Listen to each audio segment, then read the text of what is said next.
বিসমিল্লাহির রহমানির রহিম।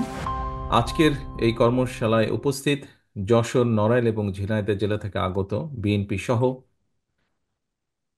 বিএনপির বিভিন্ন অঙ্গ ও সহযোগী সংগঠনের উপস্থিত সকল সহকর্মীবৃন্দ, মঞ্চে উপস্থিত কর্মশালার প্রশিক্ষকবৃন্দ, উপস্থিত নেতৃবৃন্দ, আসসালামু আলাইকুম। আজকে সারাদিন আপনারা তিন জেলা আলাদাভাবে হলো, এখন একত্রিতভাবে আমরা আছি, আলাদা আলাদাভাবে আপনাদের স্থানে আপনারা আমাদের যে 31 দফার উপরে আপনারা আলোচনা করেছেন। প্রশিক্ষকবৃন্দ আপনাদেরকে বিভিন্ন বিষয় 31 দফার 31টা পয়েন্ট নিয়ে বিভিন্নভাবে ওনারা পুরো বিষয়টি আপনাদের সামনে তুলে ধরেছেন। এখন প্রিয় সহকর্মীবৃন্দ, এই যে 31 দফা, এই 31 দফা আপনারা মানুষের কাছে নিয়ে যাবেন, কিন্তু মানুষের কাছে যে নিয়ে যাবেন বা আপনারা যে সারাদিন যে প্রশ্নগুলো করেছেন, কেন করেছেন, কেন নিয়ে যাবেন? আমি ঝিনাইদহ জেলার নুরুল ইসলাম আছেন, আহ্বায়ক সদর থানা কৃষক দল, ঝিনাইদহ জেলা। নিশ্চয়ই এখানে উপস্থিত আছেন। ঝিনাইদহ জেলায় মাইকটি যার কাছে আছে, ভাই ওই মাইকটি একটু ওনার কাছে দাও, নুরুল ইসলামের কাছে, কৃষক দলের নুরুল ইসলাম পাটোয়ারি, মাইকটা ওনার কাছে দাও।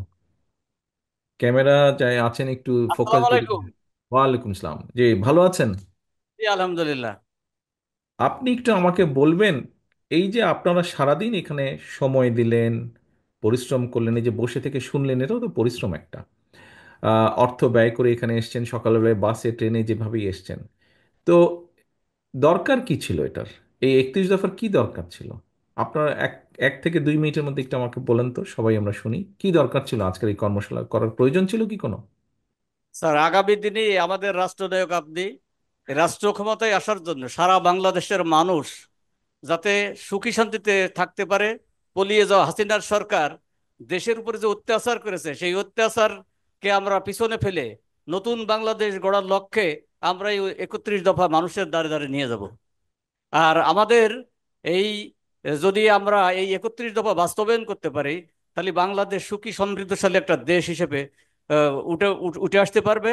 এবং আমাদের কৃষক সমাজ, আমি যে প্রশ্ন আপনার কাছে করেছিলাম, যদি কৃষক বাঁচে তাহলে দেশ বাঁচবে। এই বাস্তবায়ন হলে কৃষকের লাভবান হবে এবং দেশ সামনের দিকে এগিয়ে যাবে ইনশাল্লাহ। ধন্যবাদ, ঠিক আছে, বসেন। যশোর জেলায় কাজী আজম আছেন, যশোর জেলায় কাজী আজম আছেন, কাজী আজম যশোর জেলায়, দয়া করে মাইকটা তার হাতে দিতে হবে। আছে কি কাজী আজম?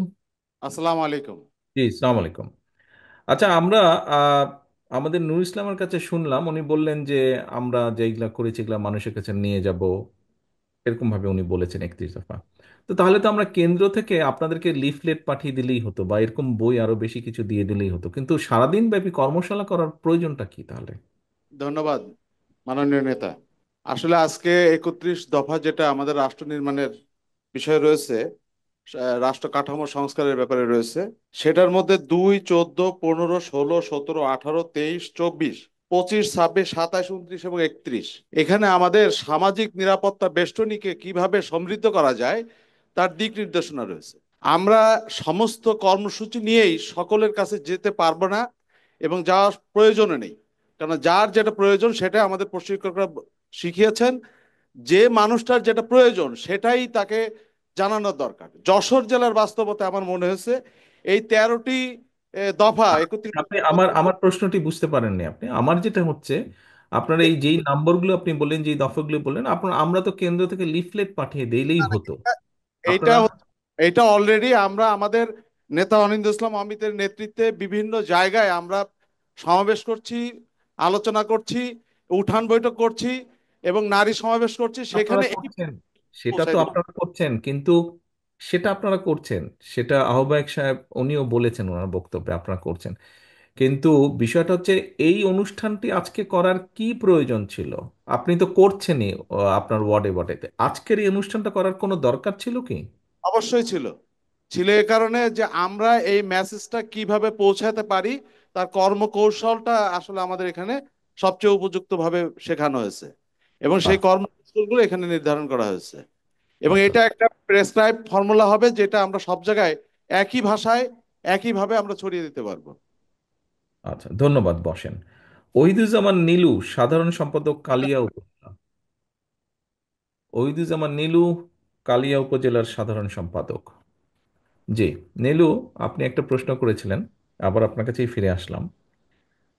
আমার প্রশ্নটি হচ্ছে, আপনারা যেই প্রশ্নগুলো আমাদেরকে করেছেন বা আমাকে করেছেন, আমি আসার আগে আপনারা প্রশিক্ষকবৃন্দ যারা ঢাকা থেকে এসেছেন তাদেরকে আপনারা প্রশ্নগুলো করেছেন।